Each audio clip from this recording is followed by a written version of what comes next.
Well, good morning and happy Easter. I'm sorry that I can't be there in person this morning. Unfortunately, we're still testing positive for COVID in our house, but it's a joy to be able to at least be with you in this way this morning. Peace on earth. It seems a long way off today, doesn't it? I don't want to start on too much of a downer. I mean, this is Easter Sunday after all. But that's where our world is right now, isn't it? Every time we turn on the news, there's fresh horrors from the war in Ukraine. Violence, suffering, tragedy. And that's just what makes it onto the news. All this hot on the heels of a pandemic whose after effects and side effects will be felt for years to come. With a cost of living crisis looming ever larger. Peace on earth? Maybe next year? In a world like this, what hope is there for peace? Because let's not fool ourselves. COVID, war in Ukraine, economic challenges. These are no temporary blip. It's no variation from the norm. This is the reality of life in a fallen world. So in a world that's haunted by death, where the grave always seems to have the last word, where is our hope? Well, what if there was someone who held power over death? Or maybe they could offer hope. What if there was one who'd faced terrible violence and suffering, all that this world could throw at him, yet emerged the other side still proclaiming peace? Because that's exactly what we're going to see in the next few minutes. That Jesus is risen. Hallelujah. Death couldn't hold him. And Jesus offers peace. Not a kind of hide your head in the sand and ignore reality kind of peace. No, it's a real, lasting peace. So let's turn to our reading from John chapter 20. It's an amazing story, isn't it? Full of twists and turns, shock reveals and surprises. See, it begins in the darkness before dawn and the darkness of despair. Jesus dead in the tomb.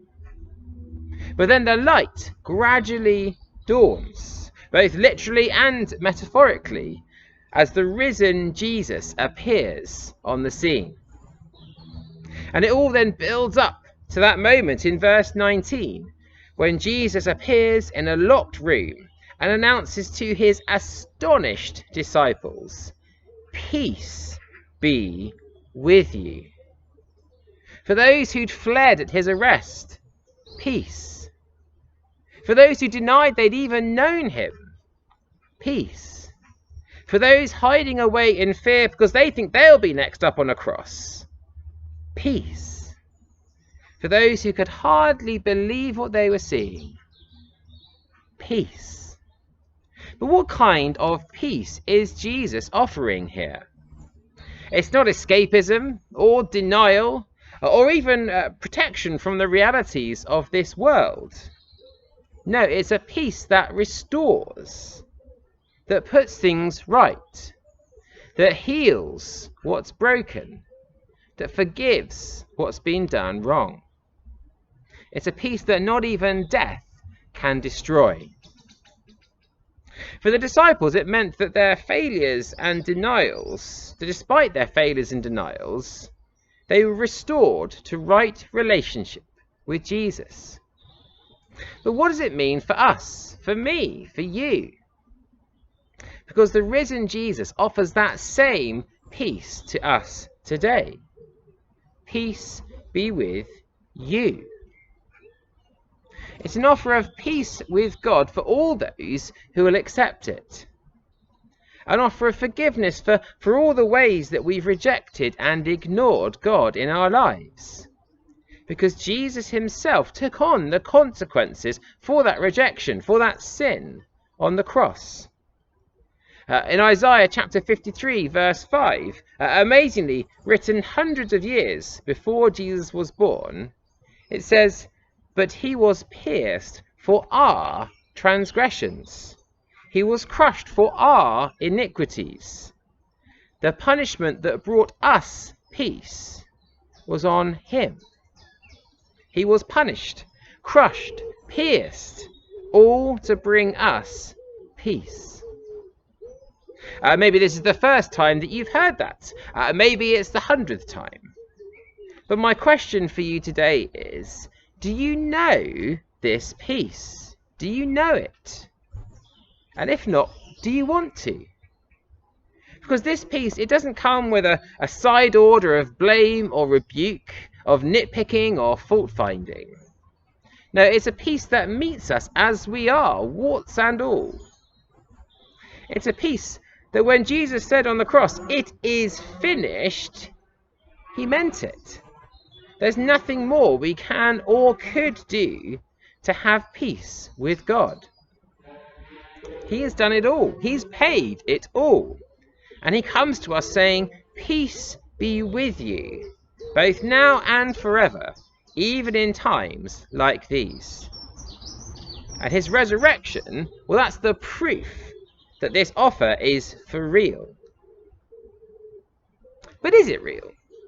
I mean, that kind of peace, it sounds great.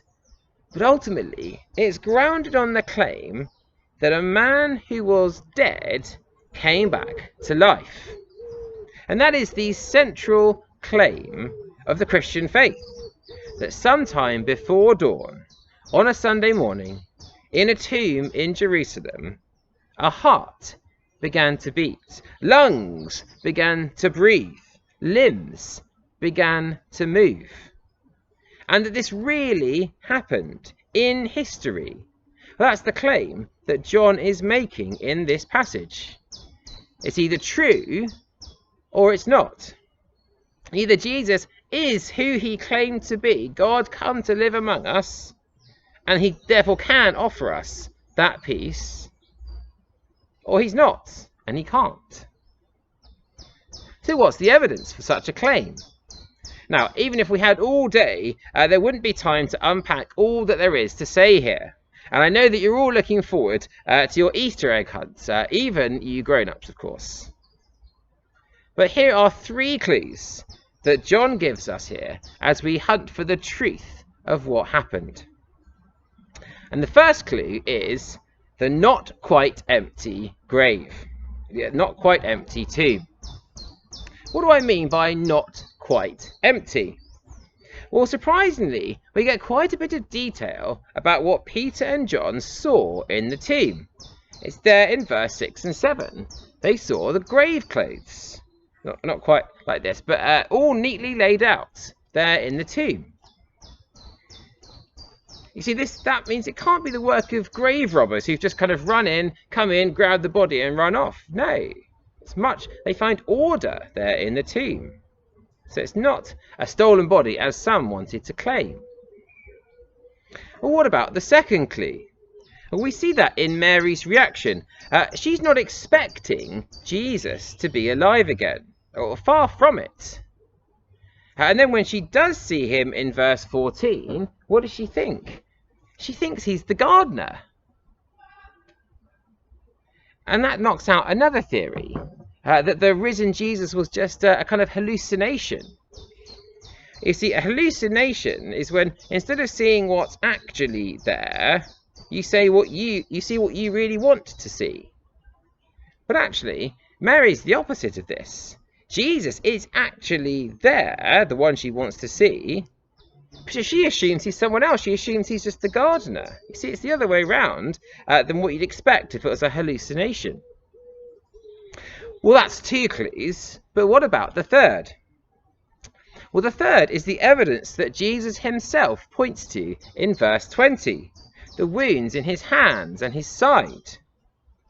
See, remember back in chapter 19, verse 34. See, that side wound, that came from a soldier's sword going into Jesus' side, making absolutely 100% sure that Jesus was dead. There's no getting round it. They were experts in crucifixion. They knew what they were doing. He was definitely dead.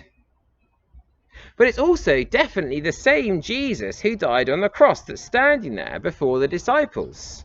It's not someone else pretending to be him. You can see the wounds there. Now, those are just 3 clues from among many. But even they rule out pretty much all the other possibilities, all the other explanations. So it's not a stolen body, not a hallucination, not a faked death, not a body double. It only really leaves one explanation, that Jesus really rose from the dead. And if you've never investigated this before for yourself, well, why not pick up a copy of this book? It's called Your Verdict on the Empty Tomb. You can get one from the back of church after the service. It's a really clear, readable presentation of the evidence that Jesus really did rise from the dead. And it's free as well, so do grab one after the service. And if you're already persuaded, why not take one to give to a friend who might be thinking about these things, especially at this time of year? Now, I started on quite a down note earlier on, didn't I? Given all that's going on in the world around us. But on this Easter Sunday, I hope we've seen that there is real cause for joy here. Because if Jesus really did rise from the dead, and we've seen that the evidence points quite strongly towards that, if he really has conquered death, if his death really can pay for our sin, if he really can offer us true and lasting peace, well, that's something to rejoice about this morning, isn't it? May we all come to know that peace that he offers us. Amen.